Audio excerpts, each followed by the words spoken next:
For fans of the YouTube community, Jeff Wittek suing David Dobrik is a really big story. Unfortunately, one incident has altered the career paths of two of YouTube's biggest creators. Jeff Wittek has over 3 million followers on YouTube and was a member of the Vlog Squad until the incident. You also told me you distanced yourself from like David and them. You're not really like in the Vlog Squad anymore.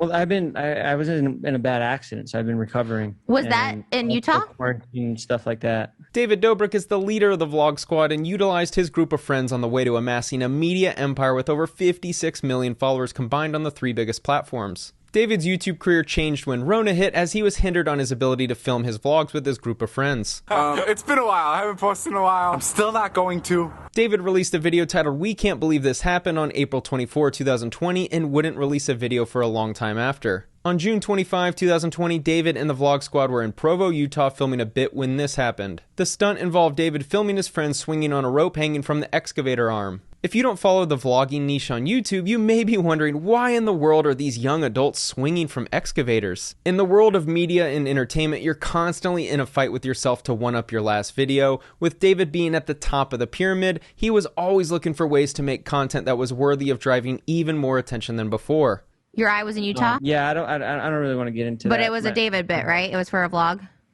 I don't want to get into it. Everyone producing media is driven by views and attention, of course, but the vlogging niche is a different beast because it relies solely on sensationalism due to the content providing no value other than pure entertainment. I've said over and over again that, accidents happen and forgiveness is the only way to move on in life and be happy. In life, risk is always hidden. The bad scenario of an action might have 1 out of 1,000 odds of becoming true, like swinging an excavator and your friend smacking his head on the side. You just don't picture it happening. You feel like it's really low odds. The problem with the chase for sensational content is that you're always playing a game where the risk is 1 out of 1,000 of something going bad. For example, if you play the game long enough, all of a sudden the odds of the risk rearing its ugly head is probable. Jeff is asking for $10 million in damages in this lawsuit. Think about risk like this. If you engage in risky behavior that has 1 out of 500 chances of going wrong, then doing it once is most likely not going to get you in trouble. But if you do it every Friday for 100 weeks straight, the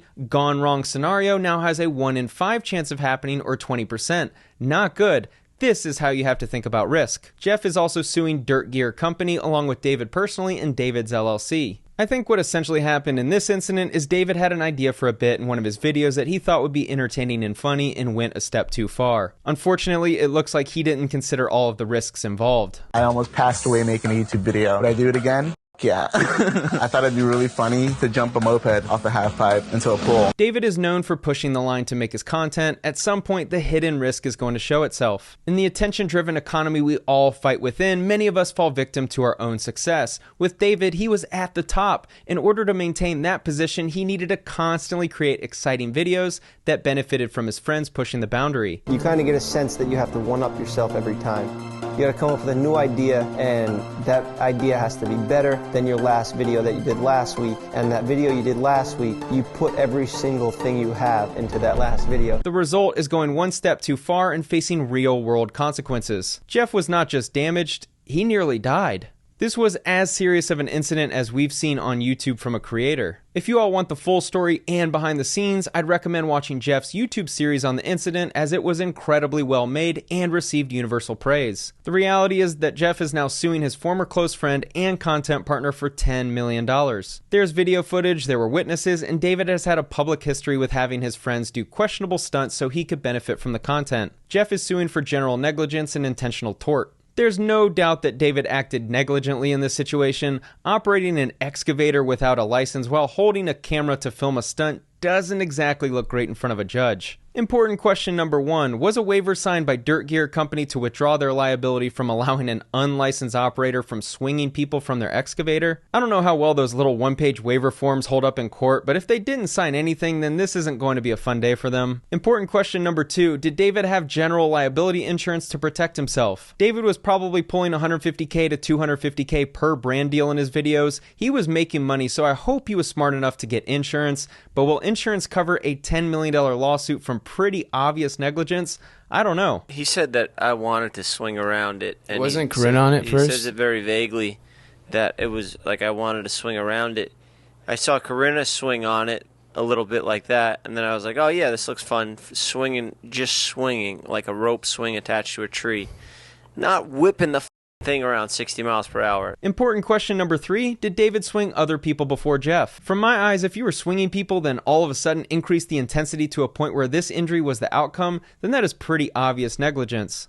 I have 6 terabytes of footage of you asking me, begging me to go out there and do the thing again, and that you would spin it slow. You just want to take me out there because it's more scenic and it looks better on camera. It's more cinematic. If there is additional footage available, it would be interesting to see exactly how this incident played out. The most important question to Jeff is, can David pay? There's something I found very interesting about David. This is definitely his new house. He toured his house for a video, and the pictures in the Zillow listing are identical. Using my favorite software, Batch Leads, I found the property information for his house, and the owner wasn't David. I'm hiding all of the info for privacy reasons, of course. The owner is named Amir, and he's a CPA in the town where this house is located. I'm not entirely sure why David would have his CPA on the title of his house. This isn't my area of expertise, so maybe I'm missing something. I'm guessing it's just to keep David's name off title for privacy reasons. Once Jeff made the accident public, he never came across as jaded or mad at David. I don't think he ever had intentions of suing. Jeff was clearly upset at David's public response and, in his eyes, lack of accountability. We went through about 30 hours of footage, and we had no empathy of David at all. He never said sorry in any of the footage.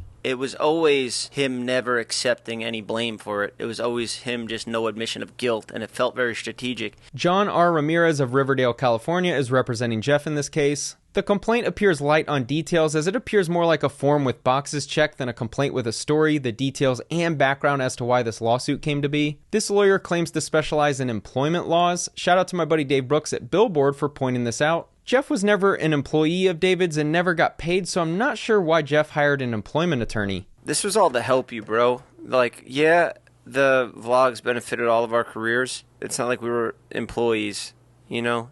You don't pay anybody. Wage and overtime, wrongful termination, rest and meal breaks, and job discrimination are the specialty areas. The website hasn't been updated since 2014, it looks like, and it's unsecured. This guy doesn't exactly strike me as the powerful LA attorney that's going to win a $10 million lawsuit against the celebrity committing negligence. Since all evidence exists that David will be held liable for his negligence in this incident, I imagine his game plan is going to be to settle immediately. Once you get lawyers involved, the game changes, as they want their fee, they want their client to get reimbursed for the damages, and they have to write down billable hours to someone. I made a video a little over a year ago detailing how much money David was losing due to the scandals he was involved in. The $100 million figure I calculated didn't even include the potential lawsuit from Jeff. Like always, the only people who are going to benefit from this situation are the lawyers. Any of you who have been in a lawsuit know exactly what I'm talking about. Jeff has been crushing the YouTube and podcast game since he's returned from all of his surgeries. His series on the incident was fantastic, and it does appear like he's recovered pretty well, although he will never be 100% again. David has transitioned over to TikTok mostly, as his YouTube release frequency is once every couple of months. I really like both creators, so this was really unfortunate to see as a fan.